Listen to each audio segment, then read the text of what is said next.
Warning, this review will contain spoilers, and if you haven't seen the episode in the last 4 days and decide to go past this point, it's your own fault, so don't get mad at me. Another hair-raising adventure beckons, this time in a literal sense. Will it be a stylish cut above the rest, or a ragged and unkept mess? You can't trust me with anything about hair, just look at the state of my head. However, when it comes to reviewing episodes of MLP, different story entirely. Ladies and gentlemen, welcome to Pones N Stuff.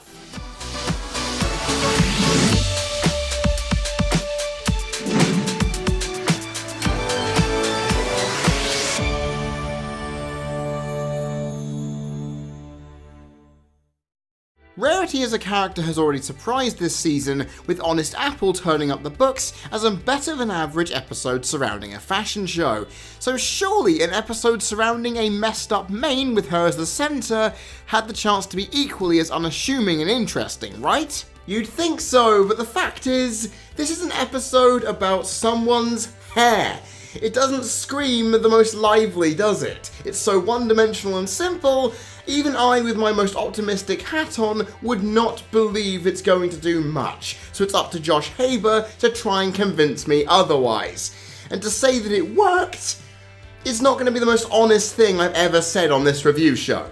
When I say a story premise is one-dimensional, I bloody mean it, and while its purpose of giving Rarity a conflict with her self-confidence is warranted, to see it happen all because Zakora couldn't properly label her potions correctly is utterly stupefying and asinine to a point where I just cannot take it seriously. The foreshadowable predictability of this inevitable disequilibrium in the longest pre-intro the show has ever done at around 3 minutes and 10 seconds didn't help matters, as it showed that the episode did not have enough to work with, as some incredibly blocky elongating of conversations and padding ensured that it annoyed more than it entertained. And when you couple that with a pace that was slower at times than a Honda-powered McLaren F1 car, and an overly dramatic tone that bordered on the nonsensical in its execution, the story and narrative structure looked to fall before it even got the chance to get off the ground. But it would have been a total flop if not for Rarity making it as entertaining as humanly possible through one of Tabitha St. Germain's strongest vocal performances, coupling with some good writing as well. If this wasn't the Rarity show highlighting the major positives and negatives of her whole personality complex with as much heart as it did, Lord knows where this episode would have gone. She made it tolerable, and that position is made even more secure when it's combined with the immense amount of continuity on show. From the subtle background notes of the apples, pears, and blacksmith all getting along in the beginning, to the conclusion where Clothes Horse's Season 1 triumphs were highlighted, and not to mention a reminder of why time travel is a bad idea through the nod to the Season 5 finale as well. The continuity saved the story from drowning, while the writing and voice acting was floating stably thanks to a good supporting character role by all of the main 6, which unlike Fluttershy leans in earlier on in the season, were there with a purpose as friends giving another their utmost help and attention. As for Zakora, she drove the plot forward, but I will hate on anyone who thinks they can make similarly coloured potions without frickin' labelling them properly. It's ridiculous that was the concept that drove the plot. It's maddening. And Filthy Rich, well, he played the clueless father on Mayor's Day, befitting of an uncultured gender stereotype that didn't help either. Characterization is important, and this episode outside the lead wasn't at all convincing me in knowing that it believed it could do the right thing. My confidence for this episode, while buoyed by Tabitha St. Germain's brilliance, isn't going to be setting the world on fire, and it's deflating very, very slowly. Because what more would you expect from a filler episode about hair and self-confidence? Well, you would expect in execution a good message, and I was surprised by what we got here.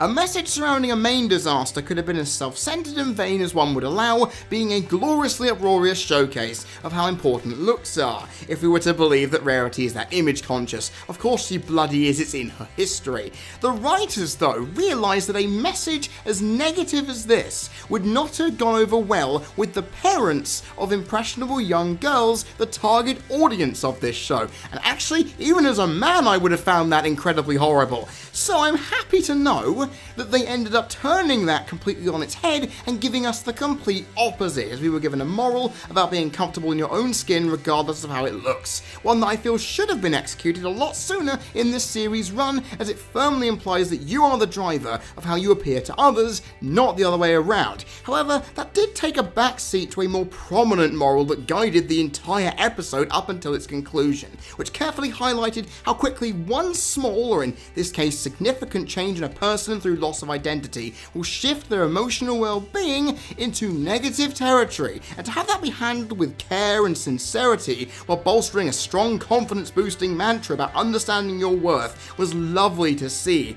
Somehow though, much to my irritants, the former somehow went under the radar as the self-confidence overarching plot point took precedence, while also borrowing from the daring-do adventure of self-confidence through criticism in last week's episode. So, in execution and originality, they may not be as pristine as I thought they would be, but regardless, the moral gave this episode a foundation that its laboured construction project needed, as it was sorely missing. However, even with that giving this episode stability, the animation and music barely turned up to give it some much-needed assistance. And while Rarity's surely now famous punk ensemble and the glorious facial expressions that I've come to expect from this show were there, they were all I could find of note, while outside of Rarity's rocking guitar riff, the music was virtually non-existent, and as that riff repeated itself with no variance in a small space of time, I couldn't even retain my satisfaction over that for very long. So, at the end of the day, it kind of ends on a little bit of a whimper.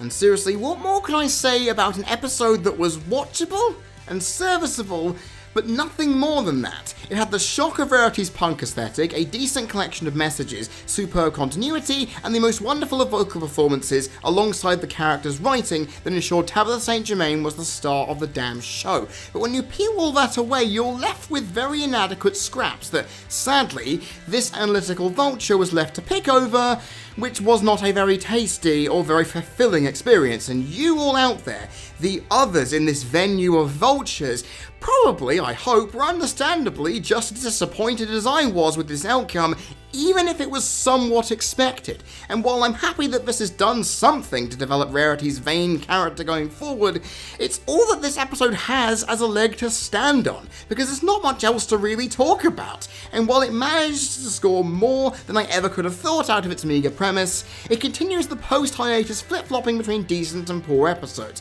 one that I hope stops soon, because this inconsistency, much like Rarity's main, needs to be kept under control so it can grow out and be better off in the long term.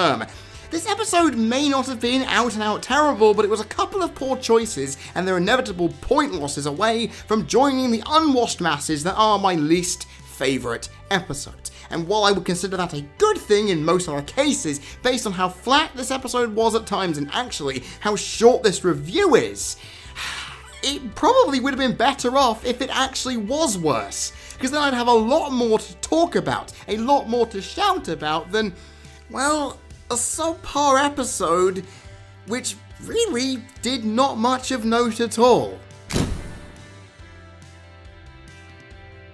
Overall, It Isn't the Main Thing About You scored a total of 7 out of 25, which is a D-. So in closing, this wasn't really the hair-raising adventure that it honestly might have been.